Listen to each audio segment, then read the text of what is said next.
Isalope. Okay. Omuwaya Wese. Aba Adai Dweki. Adai Kweki. What give you? Aha. Monaya Yovedo, no little Pasaki Dolewoyi. Yenore, not a jepe, that's a doctor.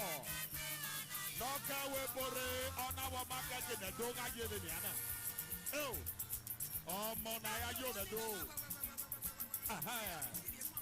Aha. Oh. What the doctor? Wapa! Waya Wese. Wapa Udaro Re, Wapa Udaro, Wari Yeke. Nadia Bega say. Dole Lenari, I want to bossy power. Aha. Hey. What now? Waya Wese. No am I there? I'll say.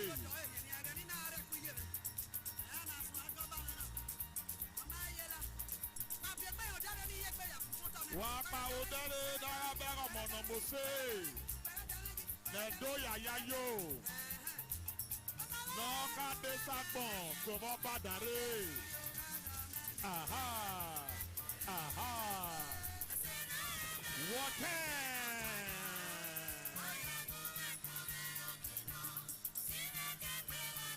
I dream of the water off white bill. Hey. What happened? What for? Wabuki. Wasalope.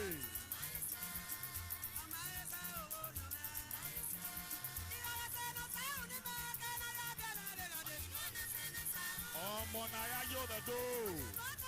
Hey.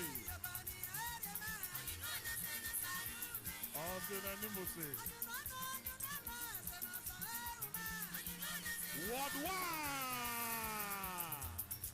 Wama Wayarato Upona no de ni Jesu na hom yoto. Hey, wapo bana mo we avesa.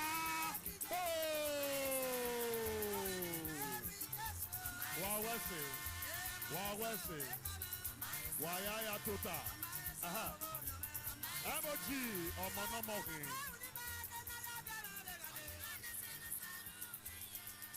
Omonomohi. Ladies and gentlemen, because our daughter is in charge of education, we will crave your indulgence. Because this event is broadcast live all over the world. As I speak to you now, those in America, those in Canada, those in New York, your sons, your daughter, and all those that have been investing in education in Edo, they are watching. It is on that note, we are going to mix with the language that is our official lingua franca. Anyway, Beni Nana, Wamanadio Boyo, Mighty Moise, Wari Laho, Edo o Isiakbo, Obanya talk, Kimaya Sewebo, Ekenabe White House in Washington DC, Anya Tony, Oro Monobano, what I say, Anya Tony, where are you so do where in I have your in one in Yesowa, Wakia Wasowa. Waselupe Averima Nigi Ninyawo Wapukia Wabedi. Ladies and gentlemen, this is Benin City, the land of rich culture, a land where the king is truly king, a land that witnessed the arrival of the white men in the 18th centuries, and they called them the Portuguese. Benin City has been a commercial hub for over 1,000 years. Benin City is on recorded history as the two notable kingdoms in the world. The United Kingdom in England and the Great Benin Kingdom where you are now. A land where the king is truly king. That is why they say, Isaac Morioba, right from immemorial, there have never been any legal tussle to who becomes the Benin monarch. It is one of our heritage we must be proud of. Today, ladies and gentlemen, our fathers that have purple blood in their veins are here.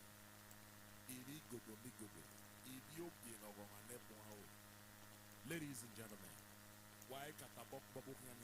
it is not easy to have them because they love their daughter, Dr. Joan Osaviawe.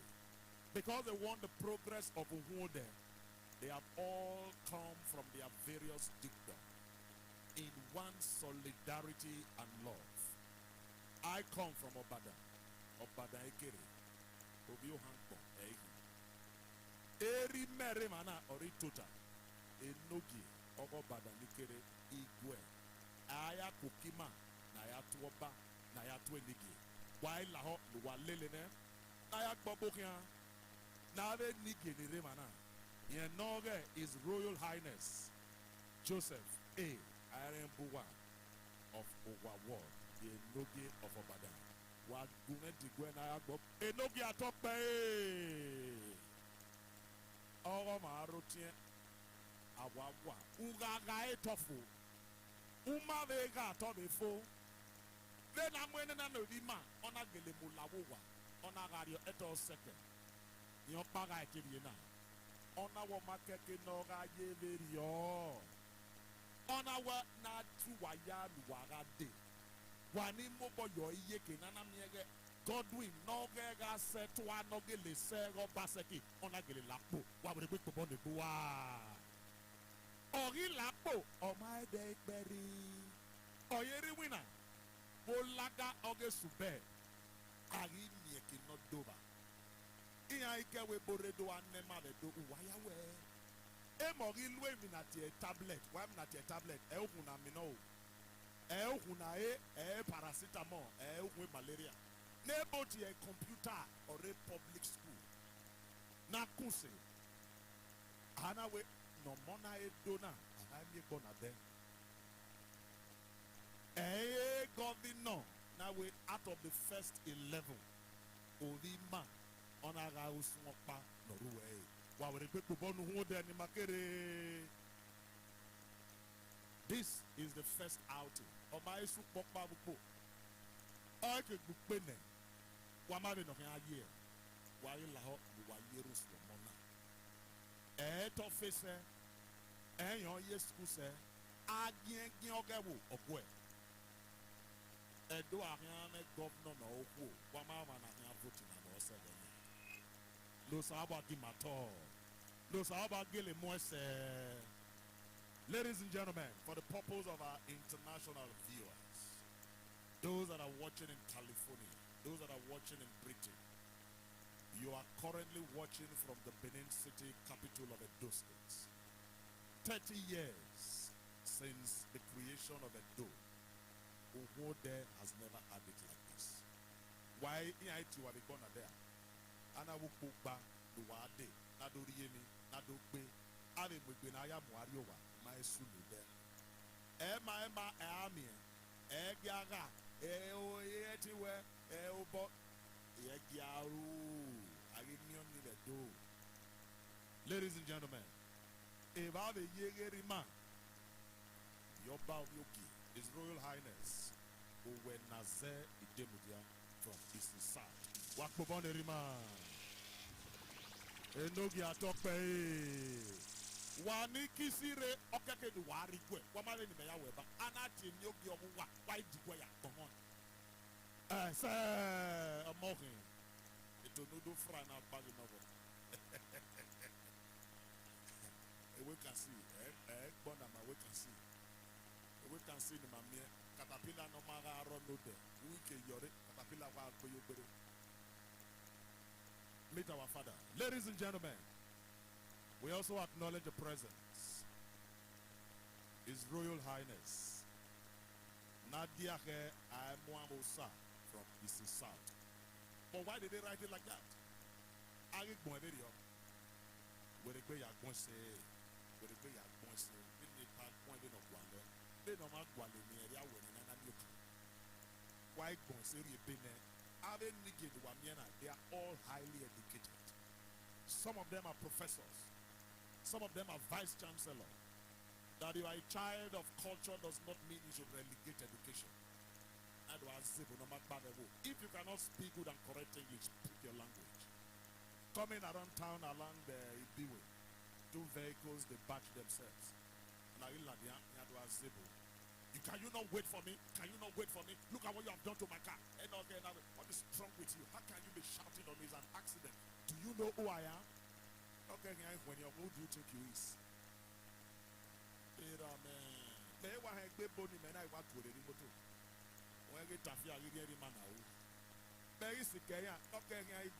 Look at you, literacy. Look at the kind of English coming from your mind.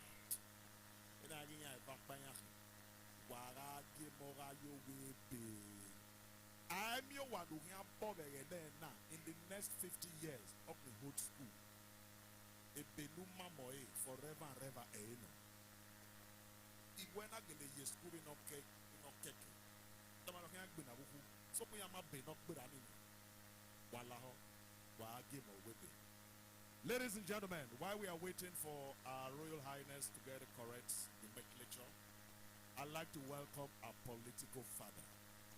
No Mudia, no Mona, no Mudia, no Wode. Egiawu Iamaetin. Eri mana hama muya ho riri mama ve kidnappers yana do mu ebuko na yena baba to boy na miefa ma ya ne kidnappers mu ari ra obo na na miego ye rakbon yen no go we Dixon in Masoge.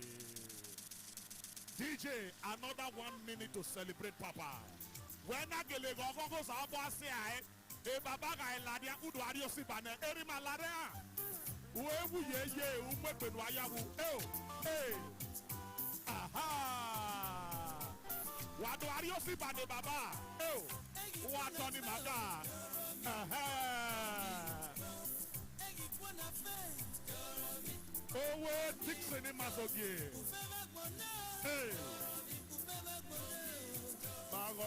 Magogo ni pe.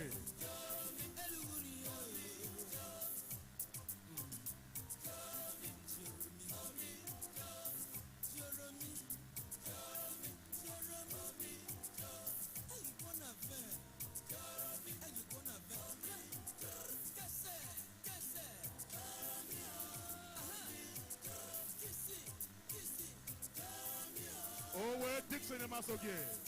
Thank you very much. Erima yetuale niki.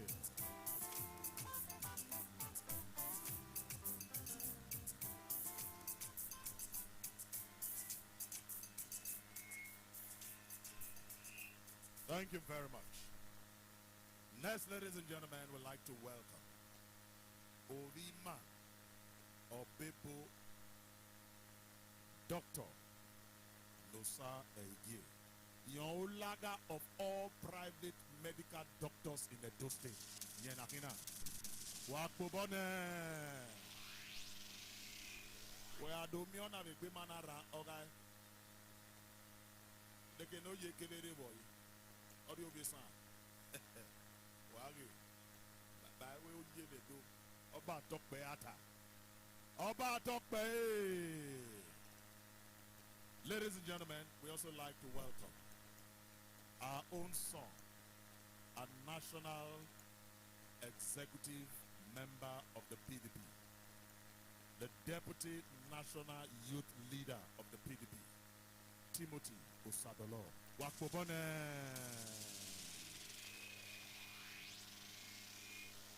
Erima, 2-time chairman of Uhunmwode. Pioneer chairman of all local government chairmen in Edo. Ladies and gentlemen, former chief of staff to the governor of Edo, political icon, political juggernaut, Dr. Isaiah Osiko. Wakbobonde chairman.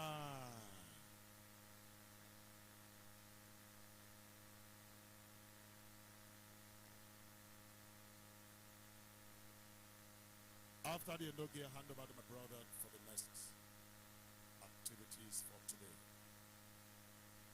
His Royal Highness Enadiahe Amwawosa, the Enoge of Enogi, Wakobone Rima Enogi Atokpe.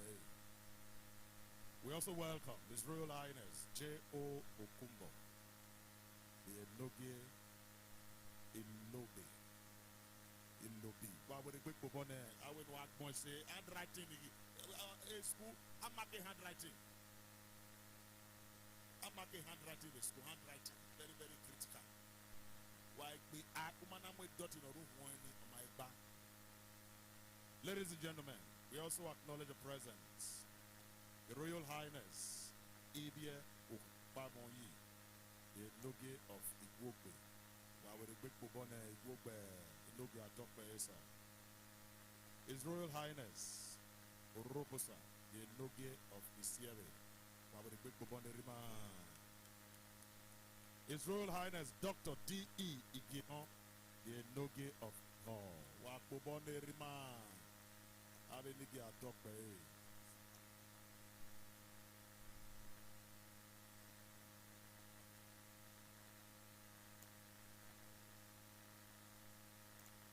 His Royal Highness Obazua, the Enoge of Ikwaniro, Wakobone Rima. So, ladies and gentlemen, my brother will continue. We are very many. If you will have booked the woman of area I want, where so Munu Mafia, where I told where the document, my yard will know. I win a year or your. Anyone is to what?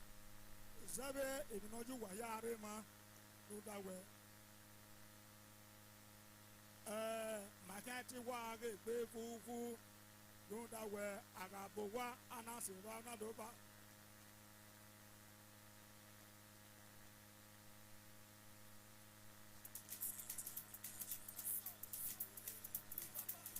la wage gwige mi mate tie ewe enogi obazuwa no bebe nyeno kegware owa area na die chief yo yeke chief obazuwa wa yiri ko bone do that way okay obazuwa osawa o okay wa agbe ni wa Where you been? Solo way. Agbe. Even Agbe ma. O magbe wa agbe. Ladies and gentlemen, I can near my small giena. Okay, my little osa audio. A little for a yeti. Avec moi à l'étienne, faut à l'ero biosandu dazi fone, I do fever, I fever, I do bubble candle. Les mariés tiennent au honsa, dans les pasteurs, au Pia Koko, ou Laho, nous l'a dit. Nous de Yeruswima, n'a pas au savoir, mais de notre bena. Ou pour les mariés n'a pas faux, mais de l'air. Bihu ya sukonode o ukonode ma iso aibe gbera e o beni Jesu na ebe ti owo bima erumu sopia wari la ho. Any pastor, male or female, present in the house, to please come and lead us in an opening prayer. God bless you, mommy. Wakbobone wa la ho ni mapagbe. O sano poagu masene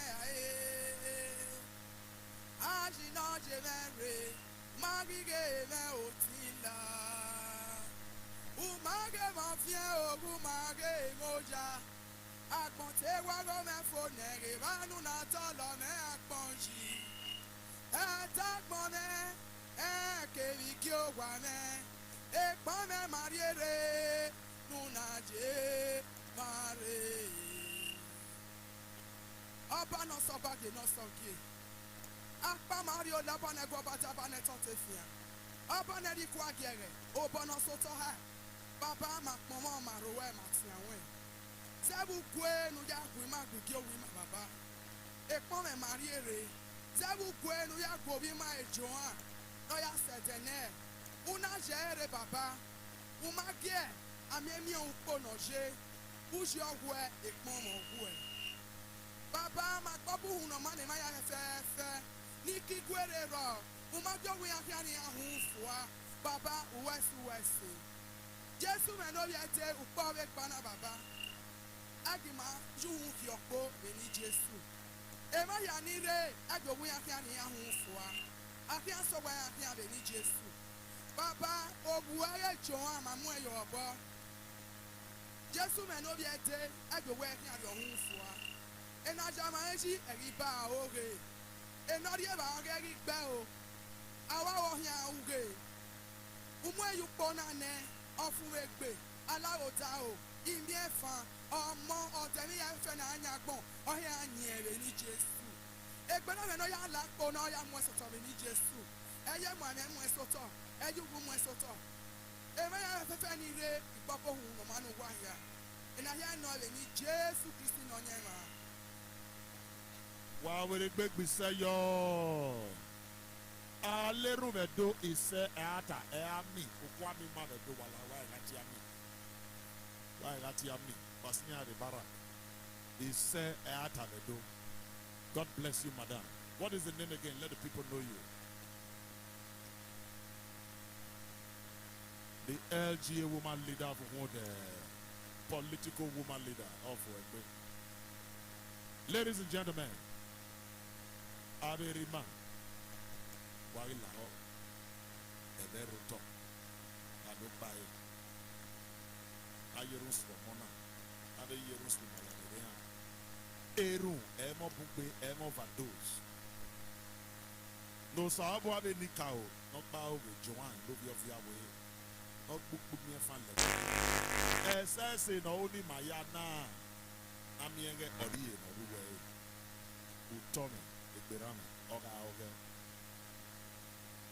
Honorable Monday, Osai Bobo, the Honorable Commissioner for Local Governments Affairs. Please, a round of applause. Iye, Yamagani Gedian.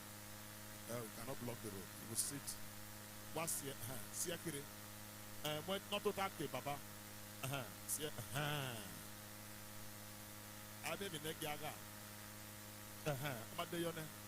Honorable Commissioner. Honor the support to be here. Not the support to be off when we Honorable. So, Erima, microphone, Ewaya Leru Baba, Omoaba, Matok Besa. And then now, Nika will not wait. Anyway, a very Usanokwa no get there. I give you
Sabo could be near fan like Joan, no be away, not people. Aha.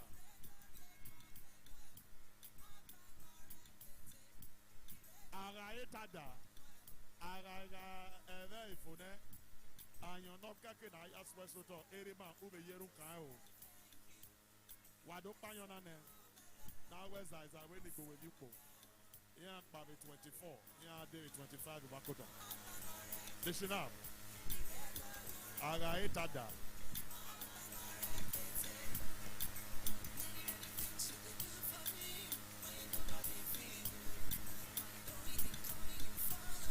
Munana yobo kaine. Wa kiebe yo kwa dobi.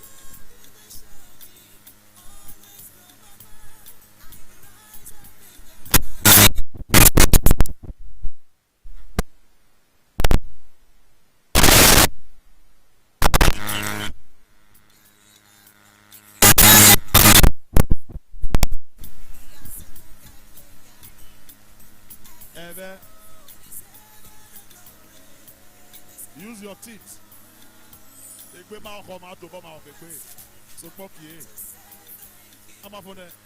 oh, thank you, DJ. Pause the music. Pause the music. Oh, back on your name.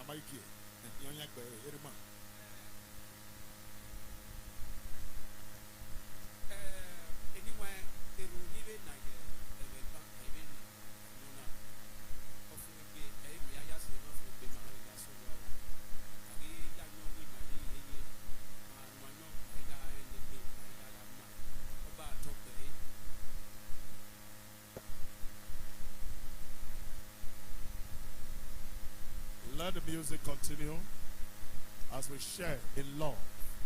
The kola nut is synonymous to the cake in English. There is no traditional ceremony without the breaking of the kola nut. Aha. Why are you kind of one?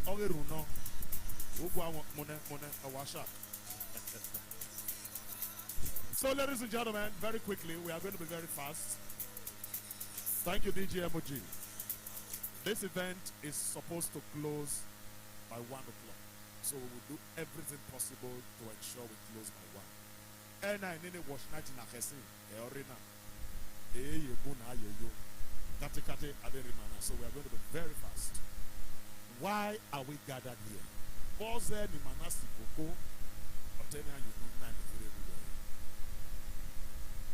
Ite baba inabe tuye.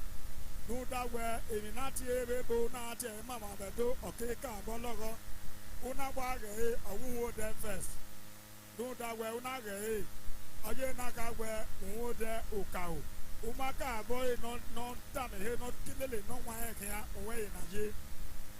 If Naja where Uhunmwode Ukao, or where Naga Big in Miami Nasi Coco, Naga Winyopa, Namia with my Yanoku. Ame we mima maga we negbe aga rigi negbe aga we ni yo wa be no rije na be ni meje obi wo de wodo eiki do da we ikati wa na na igati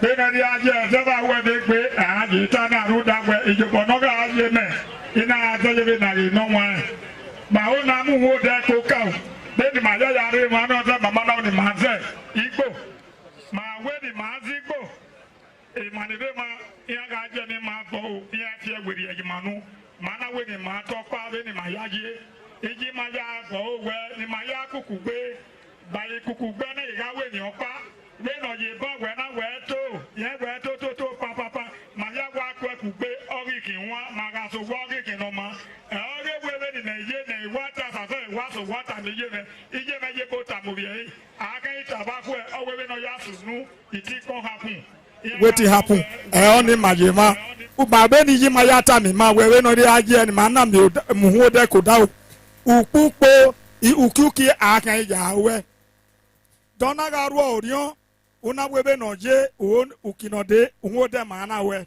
onye eho bodoni aka na we uki be awa la ko na ne uponode abiado no baba uponode o ukinode me ne ya ta ege upogbon rudagwe ogbono pegbe we ba we onare alabebu no ruda mari wa happy new year ijima we nuwa onu be wo we ho eho makina we no ibe so egbe na onaga je we be ni maja we ruda we anaga pepo anamegwe to anagogo agase gwagi amigori ejuwa we to bu we udo gbin ni we o ma bu mi ade ubo bi ba mi ade o sase agbin ni we be na iso egbe na eho no ma o na mu egbi ma ko wi ma na me we opa ma ya hin we ambe ni atota nana eti aya mo se wa po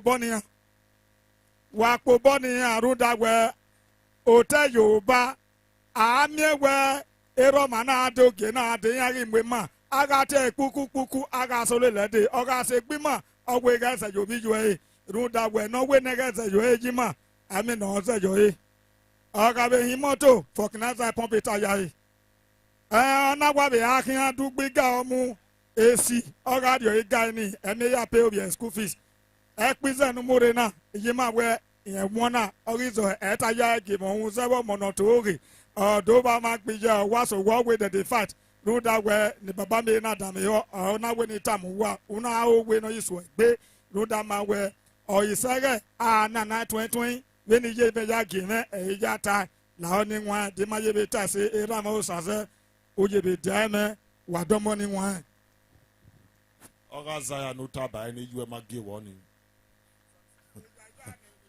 oga ni gbu we e yoni.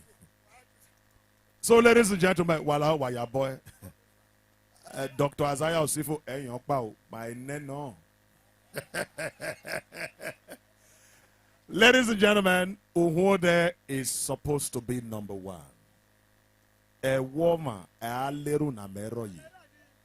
Why? Let us work together to create wealth for our people. When I rupo, a fokbana vacant. Ulaha uti ovi yue.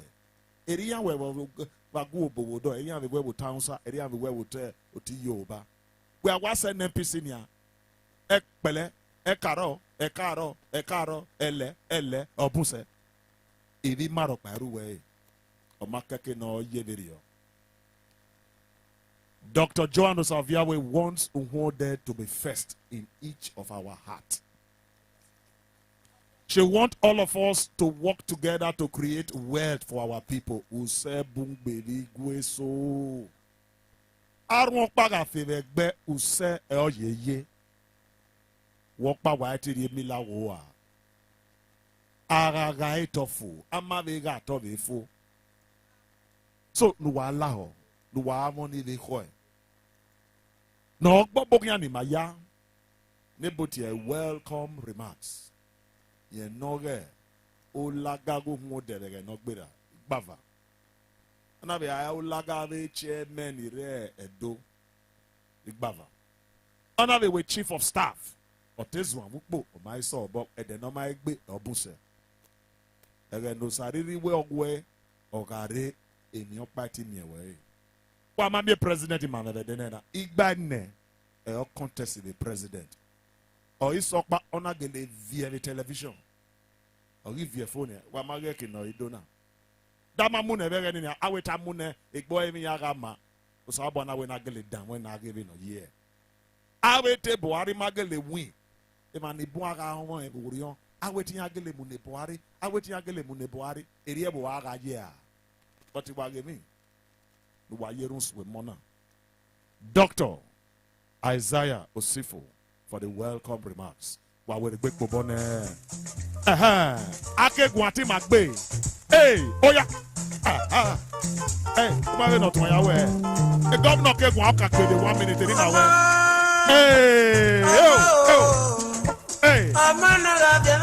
na aka pe na ka go wahala no dey finish o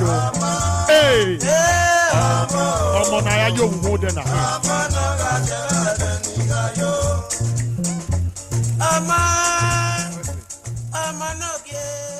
Thank you. Anyway, waya be itota awira ni nyanwo enigi waya wa bokia wa to wa pe oba to pe ave iniwa ni nyan dade imuna na ya wosegebo political leaders yanire waya wa bokia wa domo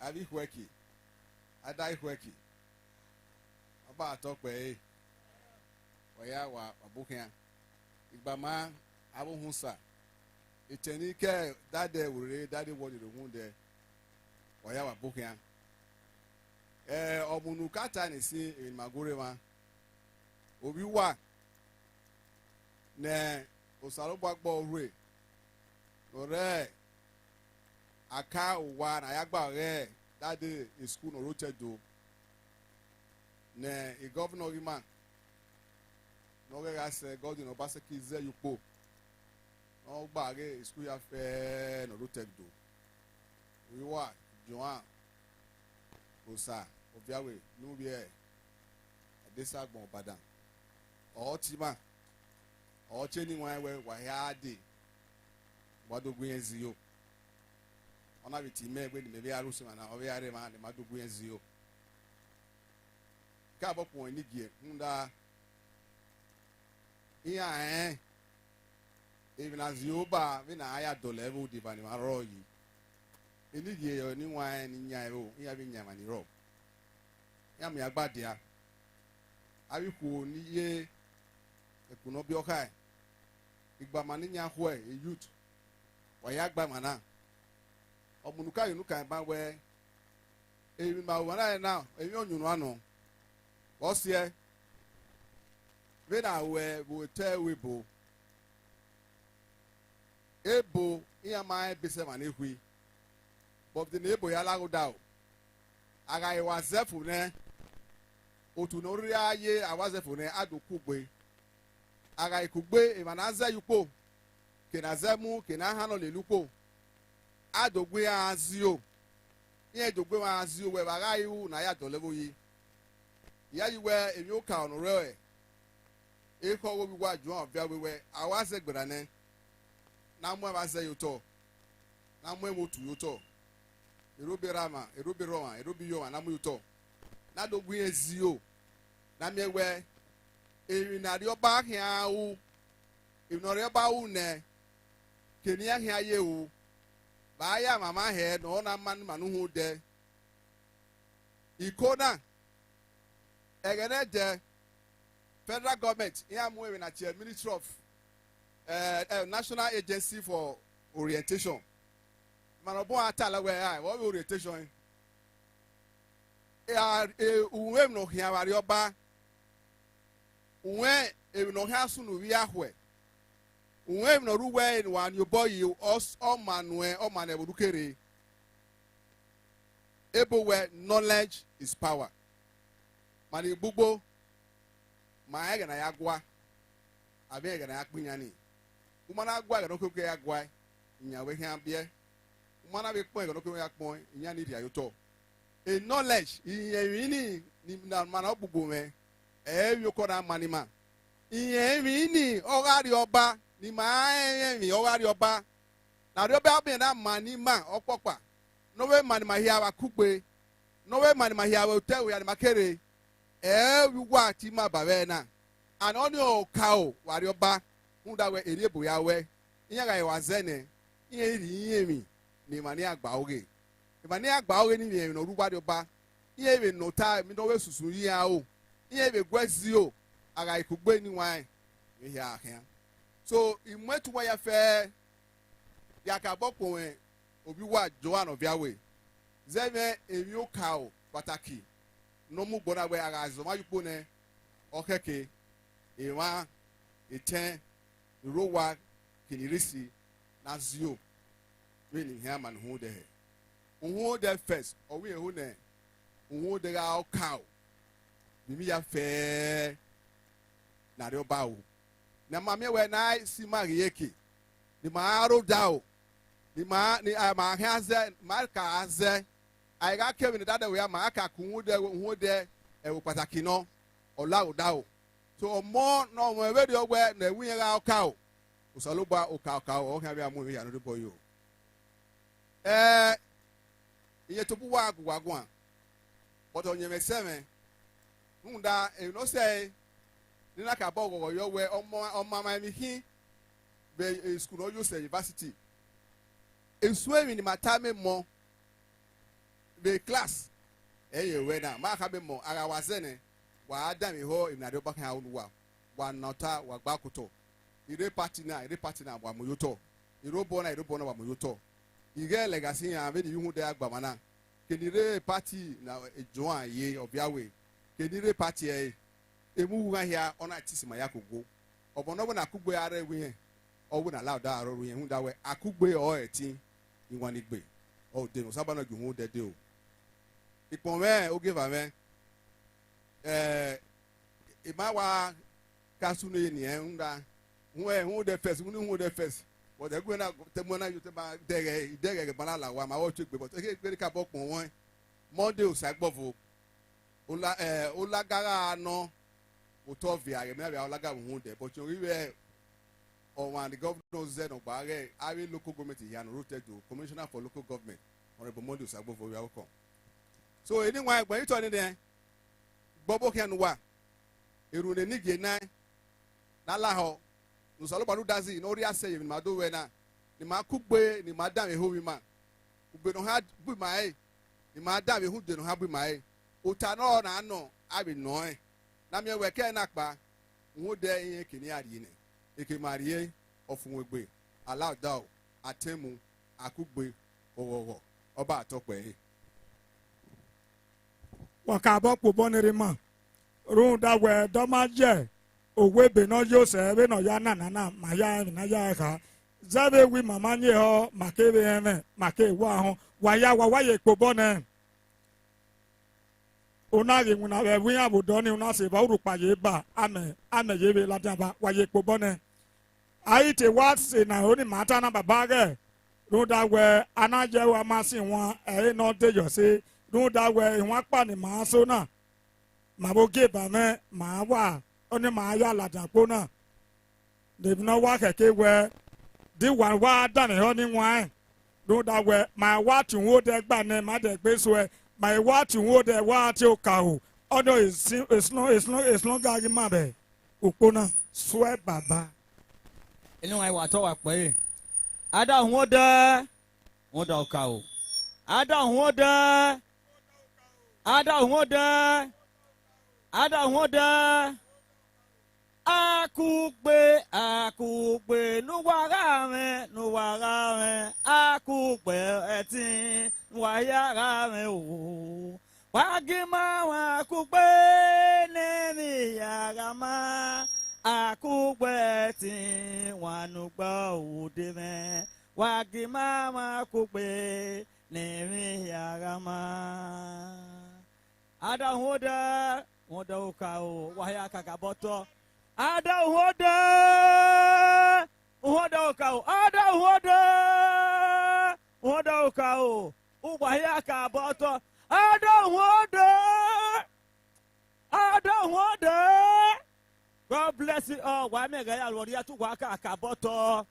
Ubahya kin ako le ba mu kaga. Emi ameru wa pa sologun. Emi ameru kin eru wa. Why we go already the down? Baba, what Thomas says, yeah, we have a Kakaboga, Ruviero, Miguel.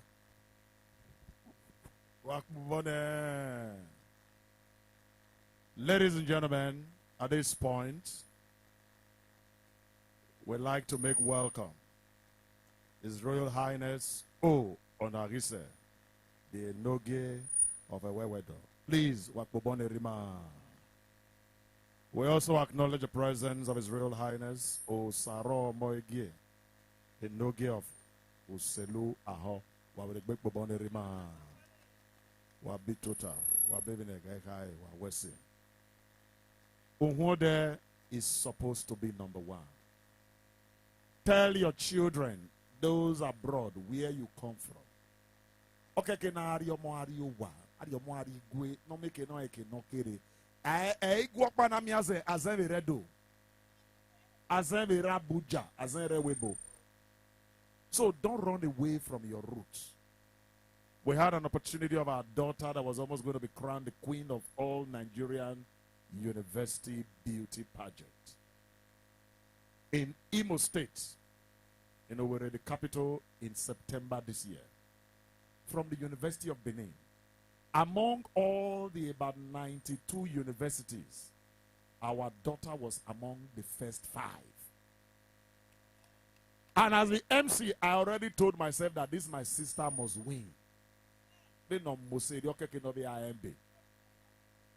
then we're going to test knowledge, beauty, and brain. And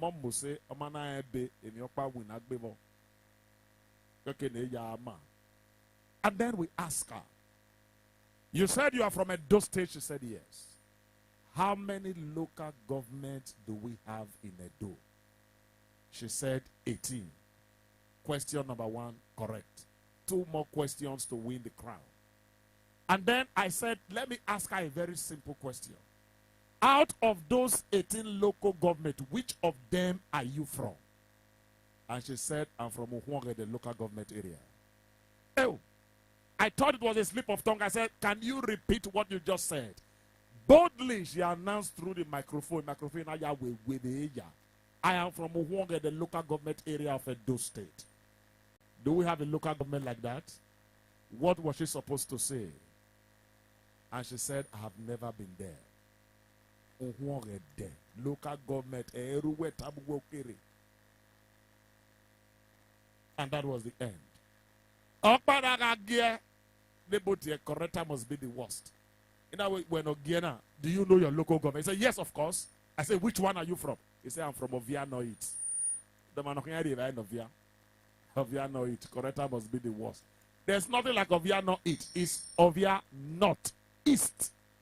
If you want to speak English, speak correct English. The last time I went to the UK, I told all of them abroad that Nigeria is a great country. That we are having current challenges does not limit our potentials. And one Oyibo man was very bold and bogus. And that told me, you are saying that Nigeria is the giant of Africa. Is that not a claim? I said, no. He said, and then you are not able to put your acts in order. And I said, even you here in UK, London, many of the English you forced us to learn are incorrect. She said, how dare you say that when Nigeria was a British colony? I said, that was because we were not around at that time. I gave him 2 punctuations. One, when we were taught singular and plural in school, the teacher would tell us that singular means 1. Plural means 2 or more. That same teacher that taught you that will be the first to break it. She will come to the class, see many children, and tell all of us, hello children, how are you? In the chorus, we will answer, we are fine. That same teacher will see only me along the corridor of the staff room and call me Osaze, how are you? I said, no, auntie. If all of us in the class is how are you, only me should be what? Ah, is you. Then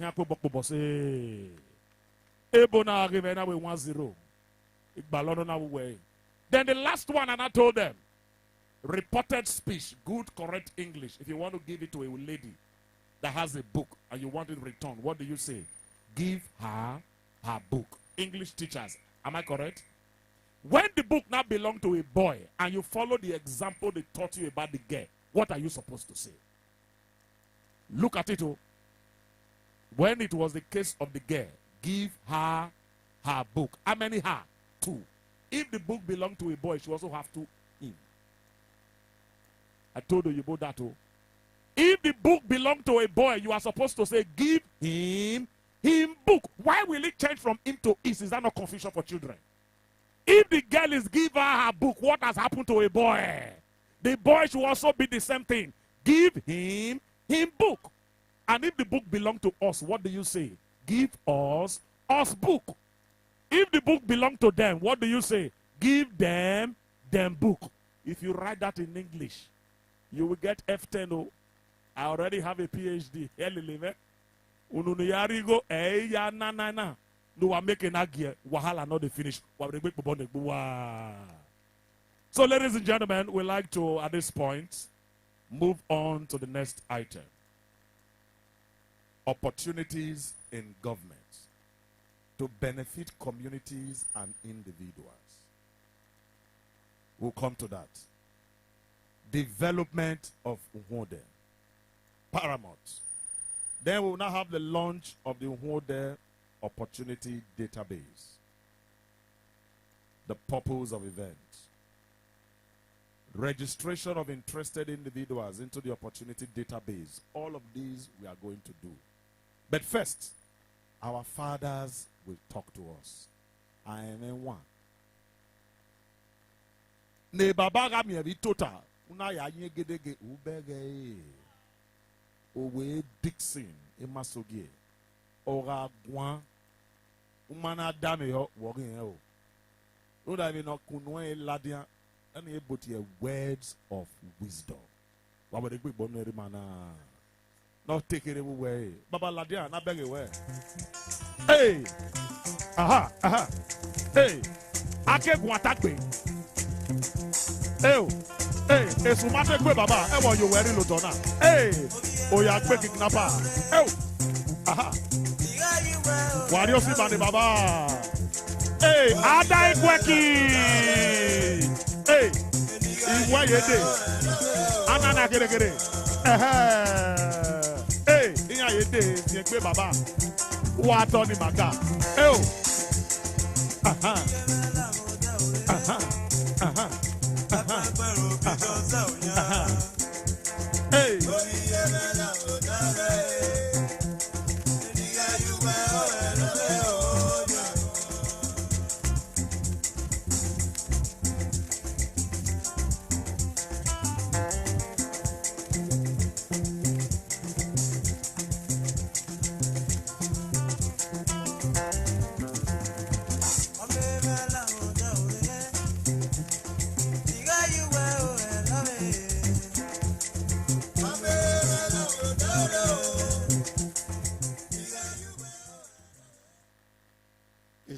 Rima Ninyato Uhunmwode.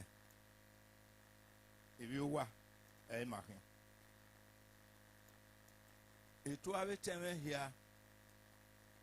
No, we're winning now, the Mangunana. Again, I adore level ye. Nebutia politics. I mean, you can't tell you could. Munda Azaya.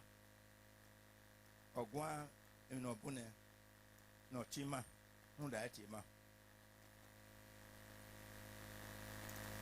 o ma be meje egbe e garden venia memo boye so kwa equality ni memie we be otima no huna e oji me ka we edene I must be here.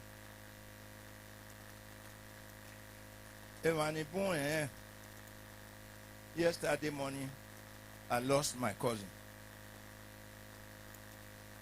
Professor Ben Imasoge of WEALYH University.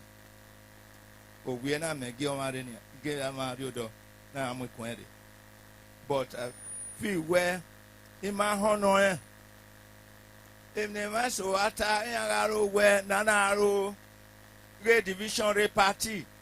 Gaina Mare and over a Joan, a Megati, a bear in video gay, or you Megati. If not, tell him, Yajina, on our Uhunmwode First, near Championa. Erus no Bumima, Igere, no, you man like politics. Every man, they want Kaketiman, so they can testify to it. When they mean Marama, now we mean Yebu, Eltima Dotana. May I tie? I will in my room. Naya to who demo. In my highway, a go man, a do blue. But that is not correct at all. So, in my way, be near home. Kema ka son kava we here no chimana. no boy say no mo dia yina ibe mo dia ma re bien aroge a division re otunu ma ye today when e ma ya di ma okay no tima na me credit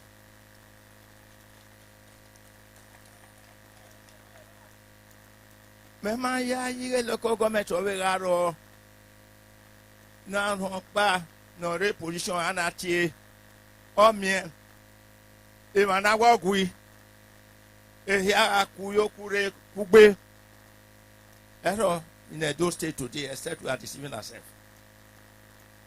She has that credit.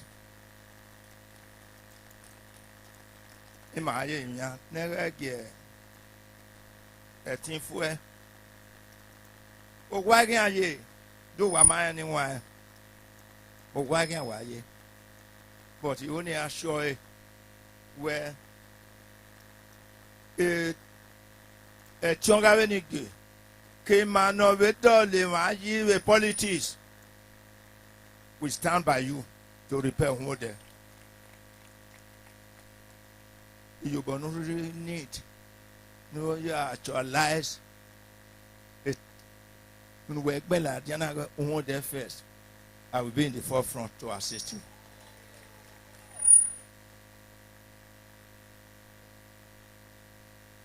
When you cut us, you might go and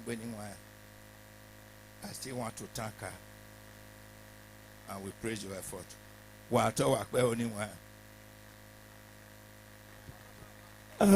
Niwa wakabo po bonerima. Zave webe no ya na be no ya son. Oma bakuru dawe. Mota una biomo ona jesku ona gbobi uga gogo. Una biomo ma jesu ko na kin lade aye gbe ro e pe runya alawo wa. Ọlọgọ keri ẹ lati aru dagwẹ amina kagwẹ maniege ifọkinaza ni obi dọtọ nọjọ nọ ebi na wa ino ẹ ti cha n'iru yu kpono fukpira sazọ ẹrọ aduba to you. Wa wẹrẹ gbẹ kpọ bọ n'eri ma na egbiri o the love awẹ megbe nu dairi yi ma na. You have a very good reason not to be here today. You are bereaved. But you wanted to make a statement that Uhunmwode is one. Uhunmwode is first. And that Dr. Joan Osalviawe is a daughter you are proud of. So ladies and gentlemen, we next will invite Deputy National Youth Leader of the PDP, Timothy Osadolo, to give us his goodwill message. Please, a round of applause for him. I can't be my cake one. Boboti Bobo. Oh, I'm doing a great banner. In a real big way. Oh, sorry, it's okay, it's okay. Ada Uhunmwode. Ada Uhunmwode. Ada Uhunmwode. WEALYH. WEALYH. Ika bombu gbere to ya gbobo kiane averi ma avenike anire wana. Aveni wa otu ya anire wana kakere aviyi ma we eri ma ya fe e ma ya ni tota gbobo kiane wa ya o. E wa ya anire wana we na. Ti mama me ni kiri marie o kiri ma u. Osunpa agege Uhunmwode binu munda ya ma. Oyi ma ya re mana. And our no wetie obi se na be hwenie oyi ma ya re mana. Otima obi ma Dr. Joan Oviawe wotie omati na do we wa me ma wa omati na do kuye gaihu omati na do kuye gbina otie ni ma do tuta na zio Uhunmwode ya ma oya pobo deni wa odolewu ọba kwalo odolewu eivewu rekwalo odolewu na orima Dr. Joan we fin osabade tin ba tin oya mo esufo Ate Emanibu Guane, Erima Dr. Azaya Sifu Okwan, Erima Uwe Masugi Awekwa. Emi Nibu Eiro de Miataba, Undawe, Emia, no de, no, na ata Buane. Then Pani Miata, where Akbo Fune, Agogo Fune, Akbe Fune, Emi Anatavena, Abimia. Unda, most of the Emi Nobu. Ne emanika gwa yunuka or na be gwa ka be de na esowo ogwima be ewima I utilize emibu na yunuka ma bere ba o ma ho be ho et ba ka se mi na lao emi ane agwa ka be de na mo yuri o na mo ese do mati mo ese ogwe omo no diaka we no be benefit wo Uwitama Nalao and Asikokona Nalao on Aufu Nayidekbe Adi Picture Naya Muekia so that until I stick in Agualo came Agualo and would Dubai Maka. Abian would Ama Magualo at Osabua Makoboku Bay and I did the Boba or Tima Dr. Juan. Take away Ariobage Cordinova Seki Mimaya Gogo Yivedu. If not Padaha Yimasek came out Urio Ero Watawa Museniwa. Anyone wa Bobono Temena Egbeme Okere Irima Waye Wa Mima Wa Ege Mariva Ese Waka Bok Bobone. Do my beggar Bevenia, who can bog him say, why you gave woman a beggar who yagging? Well, I'm here, but anywhere what bog Bobone. We'd now like to invite our father, Dr. Nosa Ege, to give his goodwill message. Chairman, Association of Private Medical Doctors, Edo State, from Uhunmwode. He's not the politician, no, but you are free to join politics. A doctor will pay. Hey, oh, baby, wakana. Oh, we back there.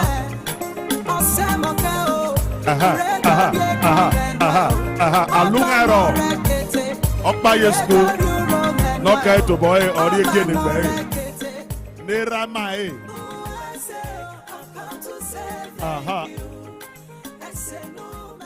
Wadomani wa averima, abijima, abikweki, abiteme igbama hiafe. Uhunmwode ile ma pon wa ya fe wa ge we na be teme kata san be di makata sin oye na oko na ladin oda gi we va ton na ni popon ma ebe ji o sa ba hu ma so e no wa kaka bo ye me bo na ebi Uhunmwode first. But and it's the first action my way that honor me or Agbanima. If Mama Owima Tima, Dr. Joan of Yahweh. We are many Okugbe. So I believe where what a man can do. What we say? Lahore. Otanwe taban akukpe dani asikoko na wa yeme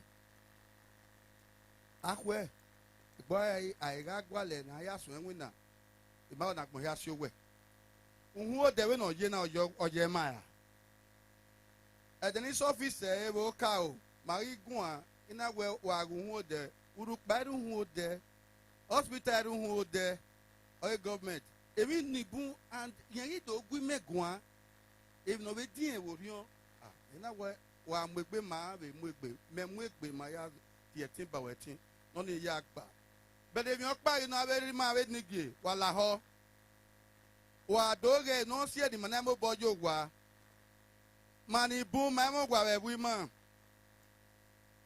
awon na mo gwa agejo a e wo agejo a ime ayi ma be nigi wa ka yo ni sun e wi wa hia fe we ni hia de abolo wa ye wo to da ni metin ayo wa a metin wa we radio ba wa si emi ye ekenu ye wo do ime pon me obi mana le no wa una la ho o ma we pegbe wa ikona ati eyege imame ke na en ai ke na be na no gwe sebo ile ma po wa ya fe wa la ho wa ge etifu ma Uhunmwode must become first eri ayeta se wa be ba wo oba tope e wa po boneri ma ke wa temo pa no je me owe Uhunmwode kien o ka o don da we oni ma ya la uko na ala na don da we ike ni ne oga ima o ka o so ne ro da we be ni ji ma ya mu eso e na emi no ma no ro da we una ti oge ona kwani o ma we we na ne godun na ne de church ajo bana wa fe ana wa yi na ne jo ma ya ga so isi wa po bon egbo.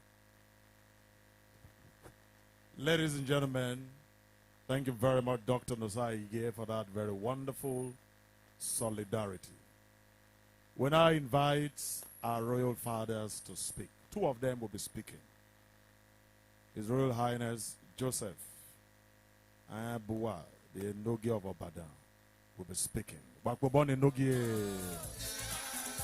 Enogi Atokpe. I have a big Baba. Hey.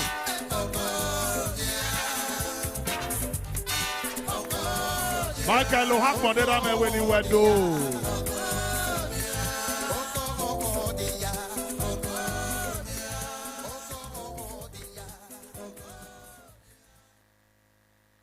Abe erima ijima itota gbogbo kianu wa ya o.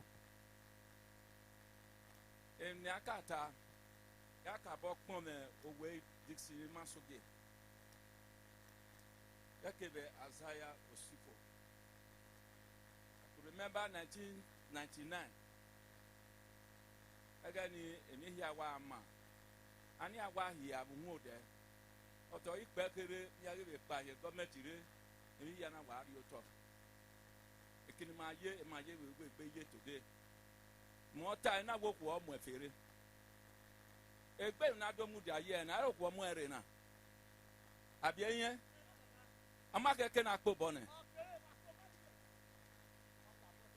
mama emie egbe na na de igi aka bo imi imi ope imi oku ni ala ho ni aka bo bi bo ye obi mana yeke ode no de e me he na e na za bo yo ti ni geso ala ho na ru ge na de na we ado so ehi ado won I know now. This is now. Uhunmwode. I don't know. I'm going to talk about Uhunmwode.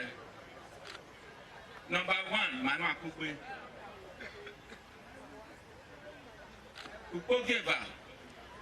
I be government area. I'm a mirupa. I'm a mirupa. But a job of Yahweh, I'm a commissioner. The man didn't want away in my people by doing Yerusalem. Now, I take give away, man, no bad and well. Would you bad up over walk with Eddie? So, one is hello by the Nickel or Amundiano. A Bible no good that you will need to walk home with it. Well, super bad and I will laugh ya. Enemy aka boy in me aye. No la no get you boy with no la. And make kidnappers of our poor and Uhunmwode. Yagire, Yagiwa. On one of my take a bang well. If you my Apollo, why not anything? And when you put him with Bergen and so quick kidnappers, he got me there. As some of them, anyway, I will near you. Osaloba le kanola no bi okunya hima pere igi anya obi ma obi obadan erugbin awa badan ye ran ye ni ma ho na yuga atoka Uhunmwode no ma ami egelwe ebi no ma na ala Uhunmwode uru kwa badan na ni mari ma wo kwa badan ni okwa Uhunmwode ye aje etiwe nuduwe governor yalwe akpa welugbe ekena ya yeye Imagine get binan. We be more WRC koto nyanye be ozi. Nyanye be ozi. No ka we ni ehia, no ka be share to we. Unwo de yaga ye maka apegi yan. Eche ya o kwale ma so e wana si ma pele. Ni oni ta mo ba na kinwe. Ro pata ba we ni ge, aka mi bi ani ado apo wa. Ya ye ga wa zen yi wa ye ro no pe ni awo gba na lai. COVID-19 gbele ma.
We might pay 2,000 and a go ahead.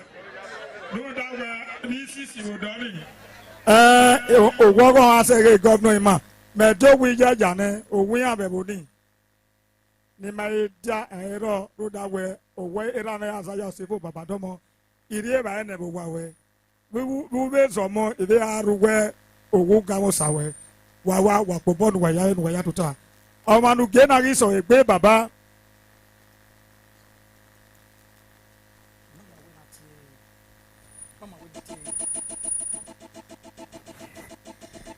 After the royalties, we'll continue with other goodwill. His Royal Highness, the Nogie of Gyogbe, will be speaking. His Royal Highness, Ebia Okyokpamoyi, Wakbobone Nogie. Aha! Aha! Hey! Aha! Hey! Aha! Wakbobone Nogie.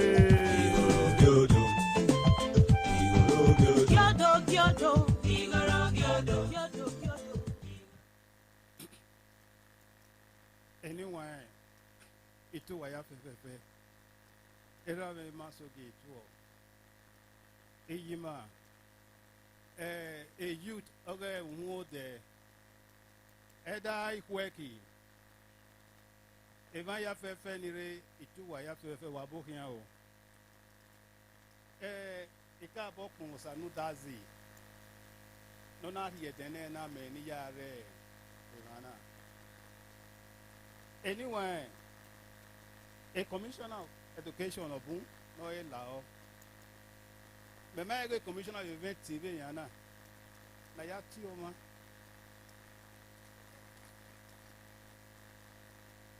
And the funniest thing or way, a commissioner of education, who they are carrying.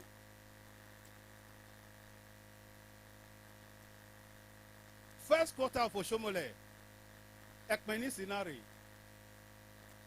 Second quarter for Shomole, Washington Nari. Second ten of Obasekina, Joanne Onari. Imagine me TV yana na yatie Eva. Ika abok mo. Ona continue be yana. Eno kai ban ede mai masoje manibu ari boyo weyeke. Uhunmwode number 1 no. or maybe not see an auntie or who there. One here there will be my. Ika abok momwe, kakabo, osalobo kuno here where you now, oh, October, over in Nick Bevo. Now, if you have about time away, education, it means a lot to a child. Without education, you go nowhere. Every get transfer no man. Who are a professor? Who now will professor that review? I'm going over. Well, we may not know where who in there. So we have to train our children. Now, iye. Excuse me, room there, man. Or sigwenya igwe because it's squirrel. Ya be here there. Edo. But how are we going to return those children back to? One, now I'm a good school. Now I'm a guy. When all those ones are not winning here, the children will come back to school. Maka abo go. La oye even where okaona kinu tie na, wa be tie be, Uhunmwode, which is a ho. Oh, Uhunmwode majina, which is a ho. Oka abo yeve, the 10 words. The Uhunmwode no lie. They nigi the politicians in Noreva and other people in Noreva near Mekena Gwegwa. And you see the schools yourself who will beg. Because if you want their fair, a more, a ya lie don't it? Nija beg away school ma, there are beg away school ma, a school of big or a JV call, or Hamuya, the money are dead. And a burden on here, a burden, and on the money are dead. But there's good in our man, or at Zobo school. Or TV later you go, I came away, I will let you away. Vota. So, iye, like a boy in here. When Osaba or when not here, as who there, or not here, where the Commission of Education. Ika book my name Nigi, Maka boy in here, not lao, a school room there. No, I priority no, no, I had the law in Lima, or West anyone. Wakobone, Erima Okane.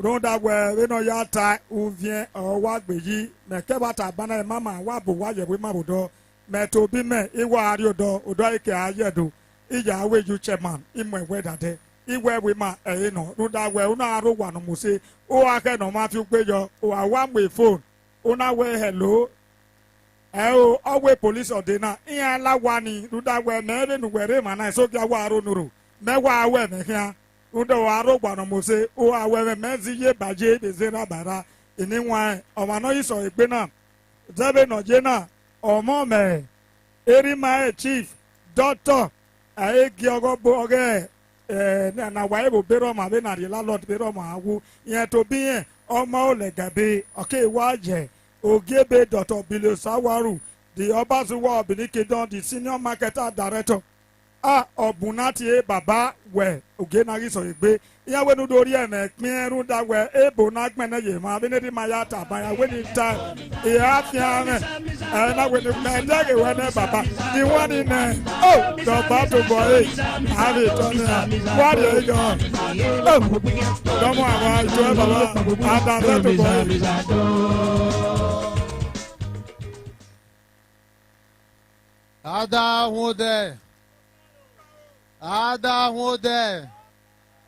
Uhunmwode. Averi ma itu wow. Enigi wadomo. Erima. Averi ma ni vima hiave politics. Itu wa. Paima soge watok pesa. Ada kweki. Ọba atọpẹ ẹkọ kaka bọri yẹn wẹ Uhunmwode fẹkọ hiẹwẹ ni ma gwa lọ yi nẹ ma níbi wà n'ọkọ Uhunmwode rè nílé ma pọn mẹ òbí ma ọtí ma Dr. Johan Oviawe n'ọtí ma wẹ. Okay, na do me we Uhunmwode do azio. Zebe mon wabie ni mahia do azio kugbe. Ona enwe n'otu ni wan. Iwe nu wan ni awe. Ege ni bi Uhunmwode bi wan wa no wage owebe. No sabwa nibe emi na u botagbon. Ado ya kukugbe be na be u ebe wobe. Agiye na ni wan. Eri mata ban Dr. Isaiah Osifo we ko tu norobe Roma, ko tu norobe Yoma. Agi tie na do azi okugbe. Runda awa kugbe. O etin iwanegbe. O deme. Ma yage ado miewe uswemi nana miewe Uhunmwode omaye seke ni maono ye. Umama wa gbafo beni magwalo yi eti o salobua umara gba ni ma o meno bi wa na we mudia wana na batie ni mahia do azio na mana doge we evi mani ro wa gba setting we nwina na wa me bi Uhunmwode ni rewe bo ni gbe wa oho so kwon pa no amaye mie ekenana esetin ti mahia kugbe ai miewe kimani rewe bo keni rowa ima igbadu iko wenu Uhunmwode aya lagoda we oni oswen na ni wan iwe ni lasife na tamu wa we ogari sogi bi wa ni rewe bo eri e Western Union pa na send gi wa e o wa ira mie o ai we aswen send Western Union gu Uhunmwode zebebo ona ikan enwinewo yan baga ata ban we ari oba pa setting do level yi ewe bowodo weneri my Dr. Isaiah ata ban ebo to bian yan be ku egbe kugbe egbe mi ni mauna láti community outreach ado oge mi ni a etin ubebo ai wa to takari oba ni awo mi hia ari oba ga igebe ni mahia zebi biebo eme gigi maata ima na zo bi owo gele keke ni ma si un kugbe na so ya wo emi Uhunmwode ma ga so ya wo ene ibi Uhunmwode we no we bere mi no ma ami wa ni mi ma ya iya ga mi o iya be ri egbe bai runda eri mata ban enogi Obadan o atokpe ino wa we gele awe ni mando bo wa Uhunmwode mai so won wa na Uhunmwode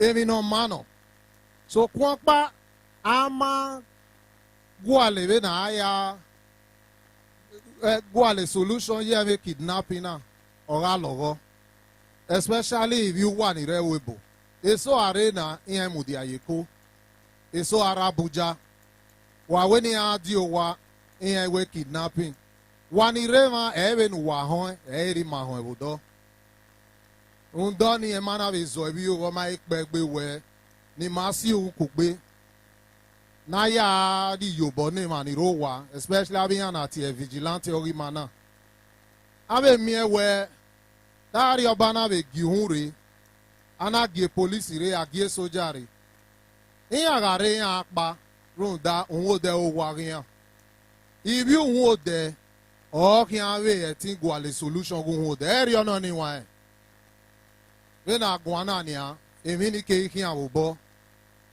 mahia no wa we mi mana na ma be gbadu e kini ma do ge we ara isun azi o ne ma ido ku e akugbe ado mi ewe emi no ke na ya mu ala go da o yebo akin ira mi Uhunmwode eni wa ni ge gbe la se fe na imi wa ni be me mo be webo wa gian ewe emi na so na oto bora maro obi yo maro no wi ku Uhunmwode re ne no mi ki Uhunmwode be gbe ori la odo de ba mahia na we mi na we no ke kirunda etion obi mana pa e bi so e ma so that try na so but ama etin tie no gba we ni a o logo averi marima maga yeviri do tota na gboya gba si yo why go magwan. We get turning anyone. Nigga be Momuwa. Wamami no tima wati enania. I always obey her. I always obey ba. Even my so I yebere no where na hiangi we no ke yega wawe. Ma hia yegbe ya de bai we. Abe na hiangi ga ube dan de ke magabe ladian we we rigo yo riemi ya no ke yo no mu ma hia go dao. Anyone waya we se o. Wakabo pomera me. Okay, water mon pa we man rebo ya we ni aga send igore. We no hin me ho no wa we mu me are we bu. To bi me be a send igore. Me ho ni me be aro. Wa wakabo po bonera me. Aite wa la fe na. Ana we na tie no tu ge na. Ru da we anaga kan gbe po. Aka nne no nya bo ne akeso agbe po ake arie. Oru elele no keke na arie eji.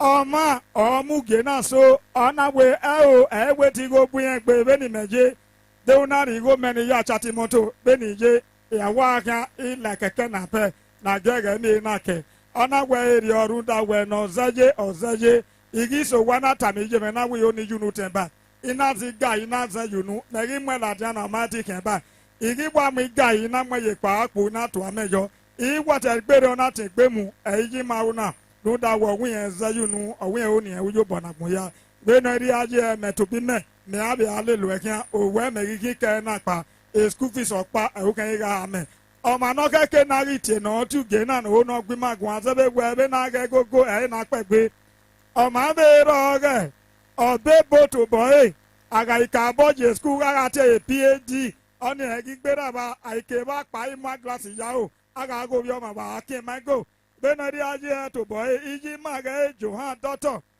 o norio gebe oge ogo bogi paperan osa obian os PhD honorable commissioner rundawe a governor te mwenwe o wuke ke no mamudiake onari aka owa onari secretary of the yanwe wakawa akpo boniji mane rundawe we awake wapa okebe kabona rege ewo pa na te adesagu eboni we mahanya rudagwe aaki otone ya ruo wa maro honorable commissioner Dr.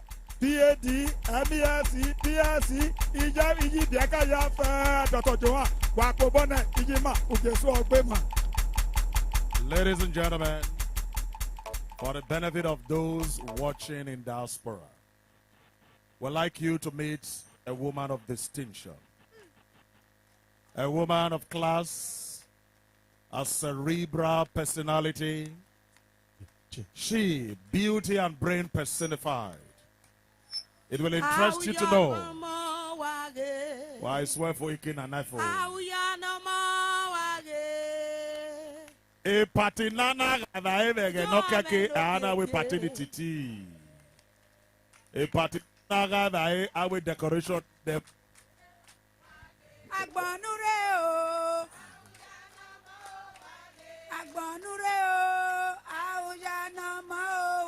Badon. Ladies and gentlemen, this woman I'm talking about.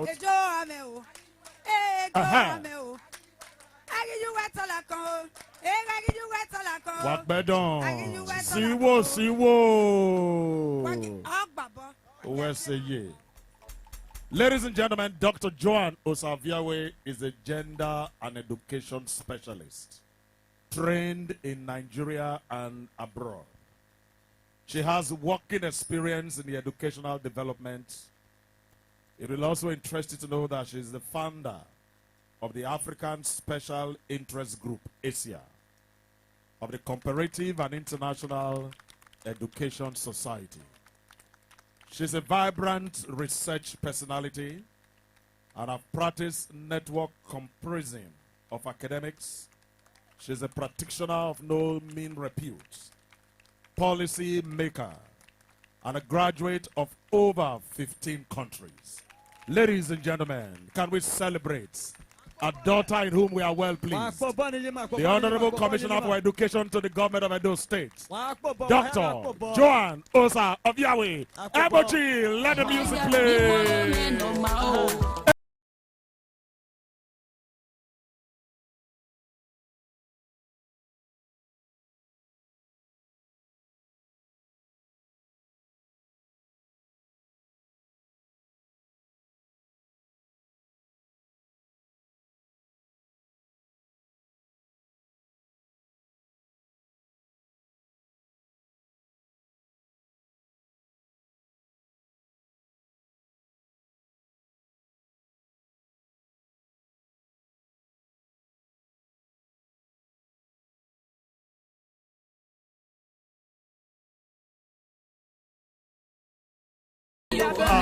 Ludo to Wa mudi everywhere. agedia. Wa block ave nigi. No be lie. Imoto ifuane gegwe driver. Wa di yeke. Abagwa.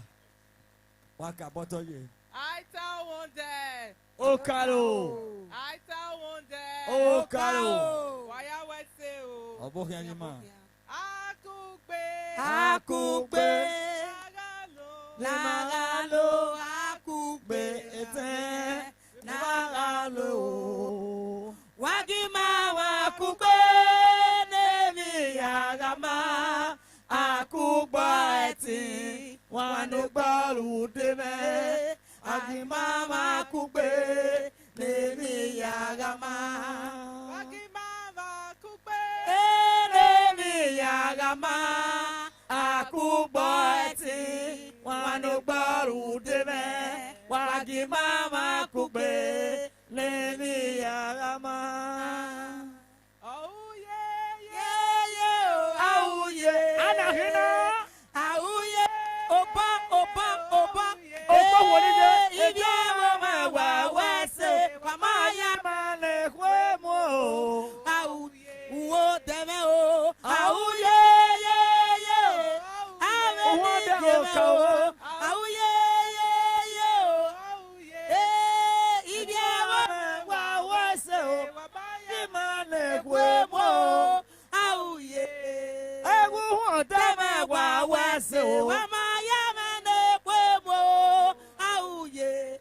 Abenigeme wa wese o. Wamaya mane kwemo. Auye. Emadanjo wa wese o. Wamayima. Oh, auye. Waya wese o. Bokia. Abenige wa to wa pe waya wese wa bokia. Sir. I why we o ya mix say. Ekeni be ze do say ya be ye bobai. I want to thank everybody for coming today. I type Weki. Tokpe. Oba Tokpe. Inside. Wonder women. Oh yeah. Ma we ma yiwo ye. Wonder. Okaro. Wonder. Okaro. Waya wese. Wonder youth. Okaro. Wonder youth. Okaro. Wonder men. Okaro. With this whole gender equality Nigeria where they are not left out. We don't want the men to be left out. Okay. Waya wese. Onama. I also want to acknowledge Mokpa Minana. It was a collaborative effort. I don't like to so I'm not here for myself. We said that we want to have unity and progress in our local government. And so we have Uhunmwode First. I mean Maririau, Maon Mamue Uhunmwode Kodao. And so it might be raw, nibe de bamena to make sure where Iminana ni Mawe na Ogba.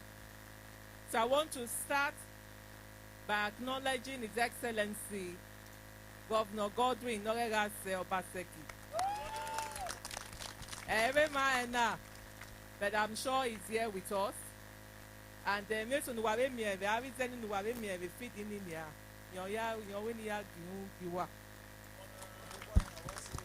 Governor Weseo.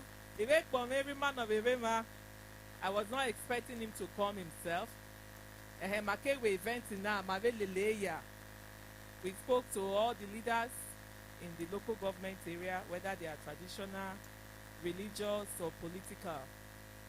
We invited all of them, and we also asked them to invite their people. It was quite a pleasant surprise and an honor and a privilege for me when our father came in this by himself. So again, way is now it was say Imasoge. Uwese Baba, thank you for coming to join us. I want to acknowledge Dr. Azaya Osifo, former local government chairman of our illustrious local government area. And it has been, the idea to have this event today came about this Monday now. So we've been running around. Yeah, with no that we Uhunmwode, and I was to one with him. So I want to thank you so much for getting involved in this. Dr. Izevi Gates, another person, which I called him when, like he said earlier, we had the office in there on a courtesy visit. And they mentioned everybody near Renia Lako. I was appointed, sworn in as commissioner October 6th of this year. And since between October and December, I've met with over 30 groups. Some from Uhunmwode, some from other local governments in the state, and other professional groups. And in Uhunmwode, they always say the same thing. Our local government is behind. How do we make things work? He was one of those that came, along with Mr. Idemudia and the other members of Uhunmwode professional groups. And so I want to thank you, sir, for also making yourself available for consultation. I do want to acknowledge, Mama follow a protocol, man, so you would pardon me if I mix things up a bit. I do want to acknowledge the presence of my colleague, my very, very senior colleague, Ekenenanagbe Politics, Manailawa. It's no other person than the Honorable Commissioner of Local Government Affairs for the Edo State Government, Honorable Saigbovo Monday. Uwese, thank you so much for coming. When I was preparing for this event, I sent a message to my platform and ESCO members. Then I sent a message where I'm coming here today with other people to meet with my people in the local government, and I would like to know in each ministry what programs and initiatives there are so that I can inform my people about it. He not only responded, he decided to come himself. So MC, I think it's fair to let him have a moment to say a few words. Iwawe come Honorable Timothy Osadolo, National Deputy Youth Leader of the PDP, for his progressive-minded ways, is here today. I also do want to acknowledge a very special person, Imao Inde. In fact, I'm embarrassed to say I don't even know his name. But when I introduce him, he will come out and stand with me. So when we're thinking about where we are going to host this event, the Education Secretary of Uhunmwode, on our way, this place is big enough and it's easily accessible. And now, okay, Uhunmwode Primary School. The next thing on our team, where the chairman of the school-based management committee, when the Governor Obaseki launched Do Best in 2018, Manado Aswem at the school-based management committee. These are the parents or community members in the communities where we have our schools, parents of the children in our public schools. So this man is one of them. He offered to provide the canopies, 12 canopies and 550 chairs. So I want him to please come out. Let us acknowledge him. Just stand and wave.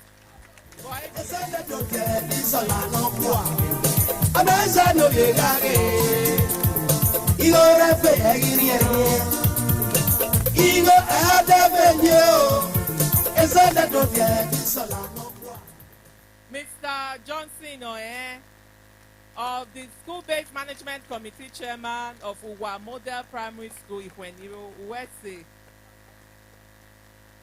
And he's also the Advisory Committee Chairman of all Uhunmwode SBMC Chairman, Uwese. So I was so encouraged and delighted when I heard that. Because if we are talking about Uhunmwode First, in our only two ways, there is something we can do and we must do it. I also want to acknowledge the presence of another person who is also very progressive-minded. Our event in Navena.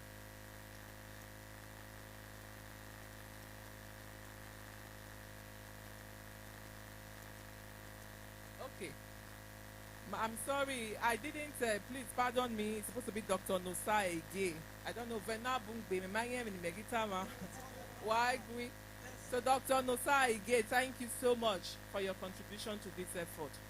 I want to also acknowledge Chief Dr. Billy Osawaru, the Oba Zunwa of Benin. My the same political party. And as I said today, now this event is end of year celebration with the Uhunmwode community, and to also talk about opportunities that are available in government. So we have people here from different political divides that are here because they want to put Uhunmwode first. There's also another person here. I'm not sure if I'm allowed to mention him, but he knows who he is. I want to also thank you for coming. Ovena Bungbenia, Imao ni keep too long. But the new nita is that Mameke, where is the printout? So the Eminimeyo ni miau nia I complain Bungbe. We cannot be complaining and lamenting.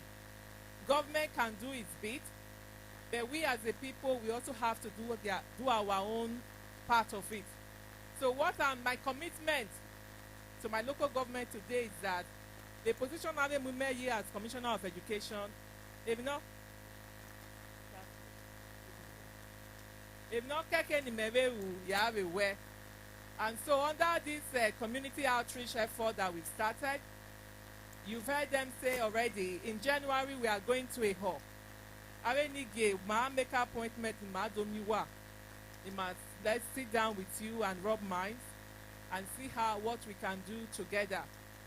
Then in February, Egba community, somebody from that community said they wanted us to come there. So we are going to go in February. So every month we will go there. End of year. If you're Chinese, teach me how to fish, don't give me fish. So the purpose of our community outreach is not to buy anybody's favor.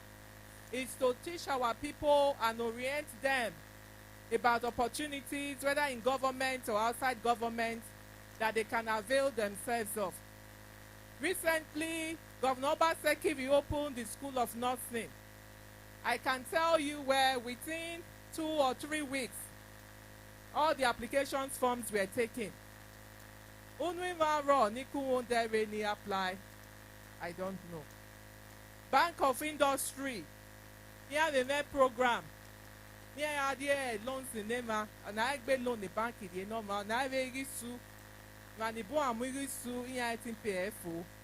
This is a very friendly type of support. When I found us, I was told where only 6 people in Uhunmwode apply. So we have a lot of things that we are not taking advantage of. So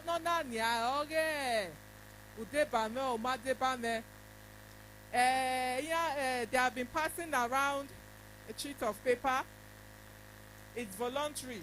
Any other thing. Nimeu is what I call the opportunity database. A database in India, anywhere phone number when I roll. If there's any opportunity where Boaria women work you, act where we are muja down to where and again and so do I like a video?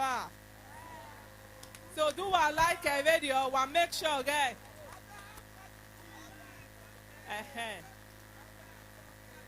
Do I like a video? Well, make sure guys. What Ben number 1 you talk. So my kabogwa na is just celebration. It's the end of year. You know why I think Ariowa so the meet the January one will give you all enough notice. Like I said, we are going to do this every month to help our people help themselves. If in the process of this event where woman leader, Mrs. Usman, thank you so much for coming. If there's anybody else I missed, please pardon me. We will always have other opportunities to thank you. The elders of Uhunmwode, Wayawese, thank you for coming and thank you for supporting the governor to take care of this school. Imanike Ward 1, we won the 2 Wayao. Ward 2, I greet you. Ward 3, Ward 4, Ward 5, Ward 6, Ward 7, Ward 8, Ward 9, Ward 10. Ikakabo to Waya Fefe, everywhere is Selogbe. Ware Fidina, Wave Miave banners. A picture man wa royal where we won there first. A movement, Orima Nahina, is a non-political, non-partisan movement of us individuals saying where from today, we won there is what? First. So do one have a banner no and have a picture where you're with a tie. I have a man even manani. I have what none of them the Dr. Grace O'Gill, America. Oh, you have a man, but where you only made you know by a you to none of remember Obosa. Oh, cow! He said! Can we put our hands together for Dr. John Osaviawe? This event is broadcast live by TMC.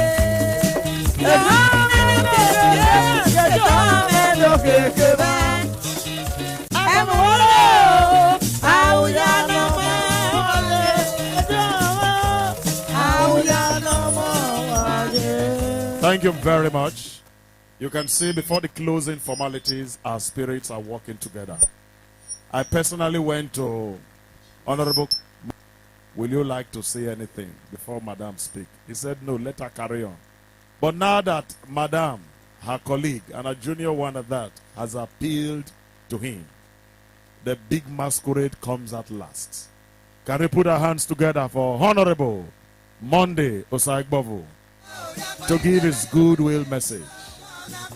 Honorable Commissioner for Local Government Affairs, Edo State.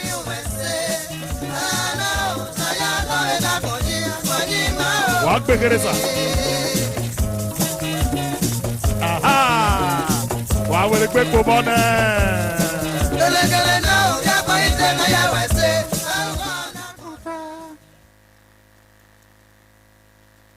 Any give wa here wa talk by Averima. Wa here wa talk by Ada Hweki. Ada Uhunmwode 1 to 10. Niwa oteme guane. Erima here we guane. No say me hen na do guane ye ogweni guane. Kekwe enogi no guane pan. Alao otimana we no pun yo to guane. Uhunmwode. Ama say is 100 days. The Malapo. If you to Uhunmwode, Osawe, Anamigo Yawe, Yaye, and your way high Munia. You may hear me have any general or cow, no wakari do no or a moto, no be company. While I go to the day available. Because you hear me here, no. You forgive her. Look your party about where we're getting school door under my daughter. In a school of good day, you can't available what didn't was signing you, or I went I can live here more. The manica may not die you were or walk power my working manica or we want anyone. Okay, can wow, no, you are cabo polos ever, while you don't swear. No, me not team when I have fair. Atema kugbe nesi akugbe ro ne asun ene no na kugbo hu de aro odu de bai wa to wa pe ni wa selo gbe wa pobo ni rima ikata isi ina weri ma ye begbe wa be mi en ya be no wa je wa be gbima o kebere wa be were gbege me umana mi me ni kai u ya gi o wa gi wa be mi be no be je Aviate egbenomose uveri yeme no tie edenena egbima erima mose wa ibere me mana mi oseni we yagin wa igin oseni wa mi ebegbe wa be mi egini me eniwa wa pobo ni yi mano mose no iso egbe na Matie Erima, not the way a woman nebotie vote of thanks. Domanite Moena, Wala wo, why gume bubone, Dr. Nosa Eige, Shema Association of Nigerian Medical Practitioners, Wakbobonome, private. Don't worry. Okazu gbeme ba o yebe gbeni ma baba di step in ba. Okay na. Don't worry. Where's this? Ada Wode. Wa mi we. We ne ge ikae na. Ena ikpeden okpa nyagban. Ukino oriwe va noro. Ana mi we emiesi. E ma ya mukpo na do ye otobu Uhunmwode. We ma mi ge opono de to hia mate opona gbera na. Ile akpe obi wa etin obi wa obebo Joan Oviawe yakmome aberima abenigi egena inguna bun ugie bun no regwa wana mwege ade ma ewe enu wa we me ko we Uhunmwode mani ma hia fe wa yo o se wana are mana ma kpongwa hia fe o sa bo are tin ba wa tin ore egbera me nu wa hia fe ke wa kere o. Our honorable commissioner, where I do not be or do me where Uhunmwode we know. Out of Yaka Kavodo, Macomon. Eti, you born with Unima, Mahon. Of your working, era to take Vadia, may where Uhunmwode Kiri, who are ya Umakumaya, Unabe, of your notice. Off where Benan will put on dinner with Manuel. Dr. Isaiah Osifo, Honorable Dr. Isaiah Osifo, Ikmomo, our Deputy National Youth Leader, Ekbe Arawen, Ikweki, when I'm working, when I'm here, I'm here, the last rush. When I met this say Osabwa awe nugwa. Ekberan wayala. Ukwono ide na o. Tima ikwe aiko mo igbama from ward 1 to ward 10. Mahonenia. Na kwa manya use o. Vaikana Uhunmwode.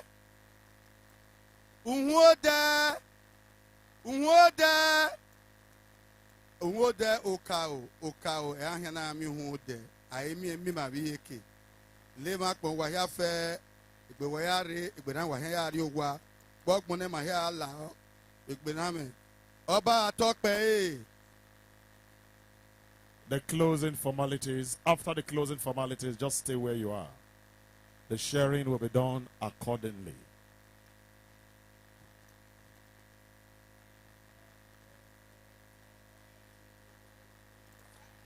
And so the distribution of this Happy New Year gift is now. TMC Live is beaming this event all over the world. The MC patron is on the MIC with his brothers. The National Youth Council chairman who want their local government to please come and give a goodwill message. And then DJ Emoji, we are going to have music while the sharing is on. All education secretaries, please put your hands together for all of them. All the staff of the Ministry of Education, put your hands together for yourself. All the members of Uhunmwode community, put your hands together for yourself from Ward 1 to 10. So we're going to have music while the sharing is on. Now, the youth chairman Uhunmwode, National Youth Council of Nigeria, please come forward. National Youth Council Chairman Uhunmwode.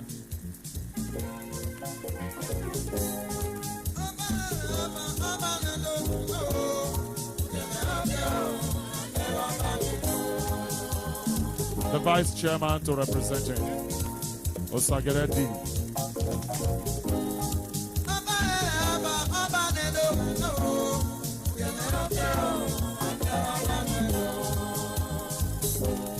Let's allow the music to play on.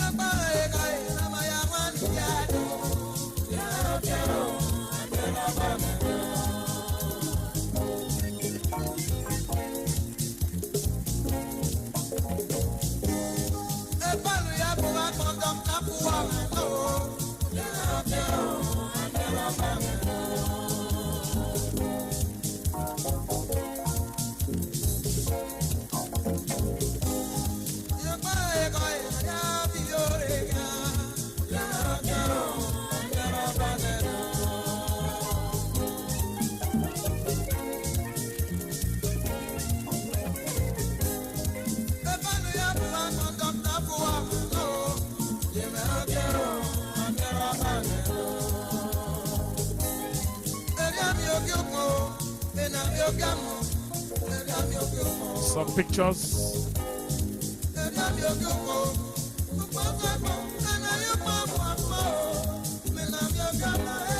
Edogio Bada, Eruwe Baba, Odao.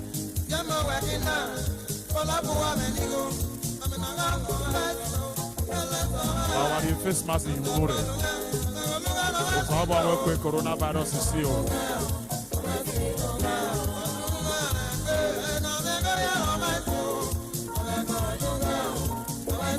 Thank you.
Last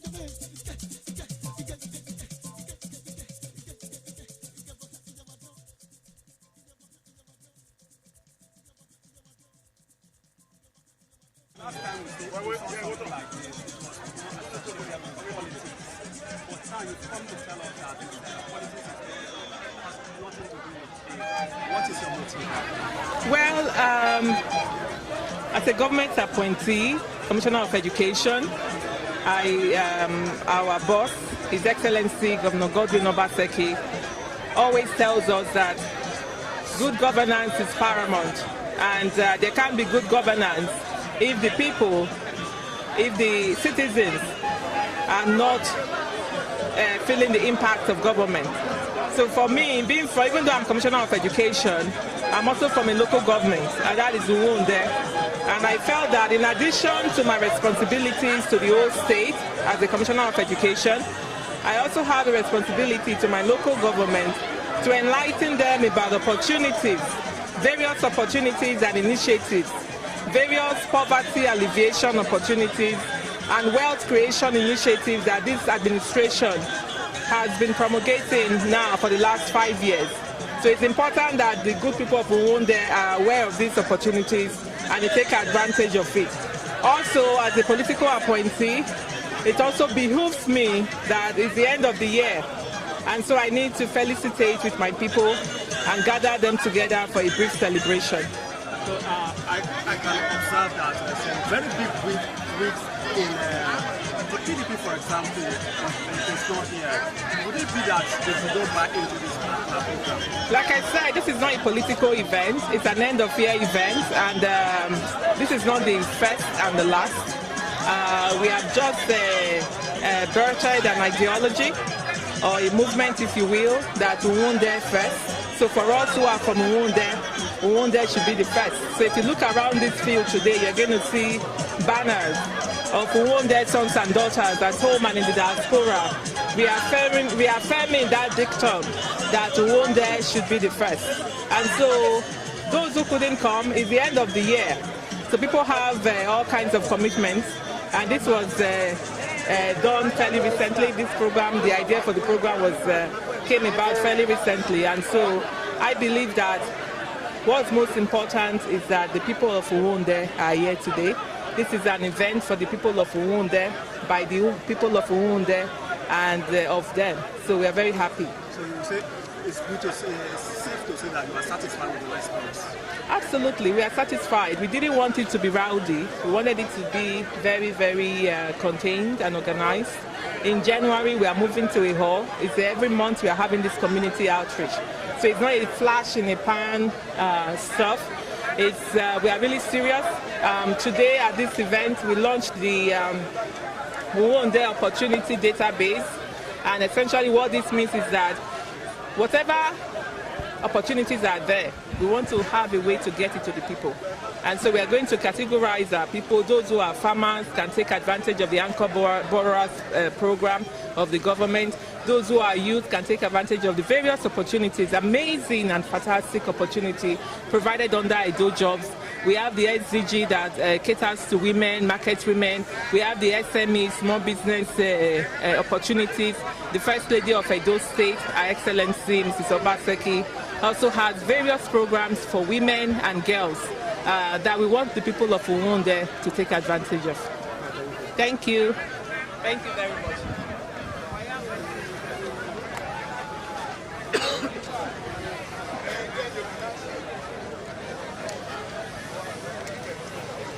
I was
My name is Frederick Obiaho. I'm from my back south, Ward 6. What happened today is highly appreciated by us from my back south. The program is very good. We always support the program because WEALYH First is the first to happen in WEALYH. God bless her for us. We will all support her to fulfill his promise so that we move to the higher level.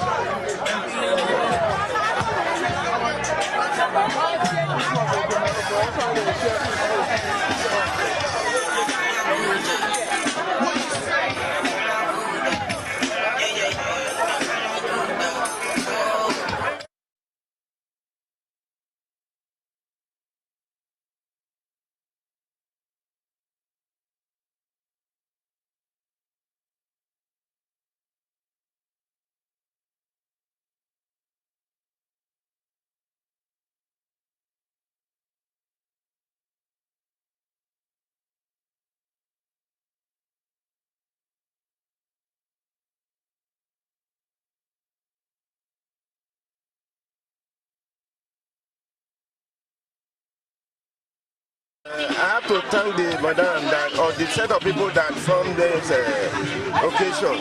This is my first time of watching something like this nature in a PDP.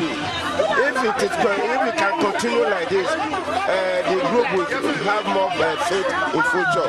So I use this medium to thank both the cameraman and other people that comes in that we should all cooperate. Thank you very much. I'm a Gay Emmanuel from Godoba, 10 Ward.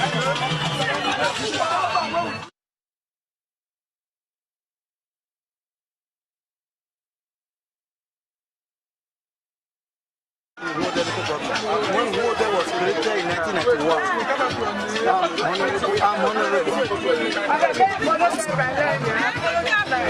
I'm Honorable Joseph Osawe, the first executive secretary to SDP when WEALYH was created in 1991. Since inception of WEALYH local government, this is the first of a kind when elected honorable commissioner that is elected from the local government will now seek for his people what they need, what is paying them the body. I admire what she's doing. I think I should admire her to continue with this method because I'm being a politician from this local government. We end the whole of local government. We started WEALYH local government in 1991. Then when he was the chairman of the local government, I was the first secretary of SDP in WEALYH local government. So what she planned for this local government, I pray that God should support her behind her so that she can implement it because WEALYH is totally backward and more the local government in the state.